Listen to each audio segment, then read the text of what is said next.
అందమైన అడవిలో అడుగడుగునా ప్రమాదాలున్నట్టు మా అందమైన ఊర్లో అడుగడుగునా టిఫిన్ బళ్ళుంటాయి. మితంగా తింటే ఆరోగ్యం, మితిమీరి తింటే ప్రమాదం. అయినా ఈ కాలంలో డబ్బులకు సంకోచించకుండా దర్జాగా తినేది కేవలం టిఫిన్స్ మాత్రమే. 2 గారి తిన్నాక వేరే దిక్కుకు పోయి ఇంకో 2 అట్లు తిన్నాను. మన పంట తగ్గిందనుకుంటా. నార్త్ లో కనపడే జాంకాయలు ఇక్కడ దర్శనమిచ్చాయి. 2 స్పూన్లు తాలింపు శనగలు, 2 స్పూన్లు ఉప్మా, 2 ముక్కల జామకాయ. అసలు తిన్నప్పుడు ఇలాగే ఉంటుంది నా కొసరు. ఇంకా బ్లింకిట్ నుండి ఆరిగానో సీజనింగ్ ని పన్నీర్ సలాడ్లో వేసుకోవడానికి తెప్పించా. దాంతో పాటు వచ్చిందే ఈ యోగట్ కూడా. కెమెరా స్టాండ్లు ఏదో రిపేర్ వచ్చి పోతూ ఉంటున్నాయి, మళ్ళీ కొత్తవి పెడుతూ ఉంటున్నాను. ఆ తర్వాత చిన్న కాన్సెప్ట్ వీడియో ఒకటి ఉంటే అది అమ్మతో కలిపి చేశాను. ఆ తర్వాత అమ్మ ముద్దలు కలిపి పెడితే కొంచెం అన్నం తిన్నాను. మళ్ళీ ఇంకొక కాన్సెప్ట్ వీడియో పని పడితే అది కూడా కలిసి పూర్తి చేశాము. ఇంకా సాయంత్రం 5 కూడా అవ్వలేదు, అప్పుడే 2 ఎగ్ బజ్జీ వేసేస్తున్నాను. నా ప్రతిరోజు తిండిలో 60% తినే తిండి సాయంత్రం 5 తర్వాతే ఉంటుంది. దానికి ఈ రోజు ఎలాగైనా చెక్ పెట్టాలని 5ంటికే తింటం ఆపాను. కానీ రాత్రి 8ంటికి అడుక్కొచ్చిన ఈ జున్ను గిన్నెని తీసుకొచ్చి నా ముందు పెట్టింది అను.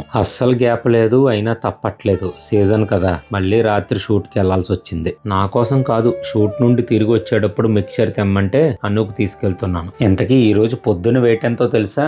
నాకు తెలిసి తక్కువే తింటున్నాను, అయినా ఎందుకు తగ్గట్లేదు, ఈ బుర్రగా తట్టట్లేదు.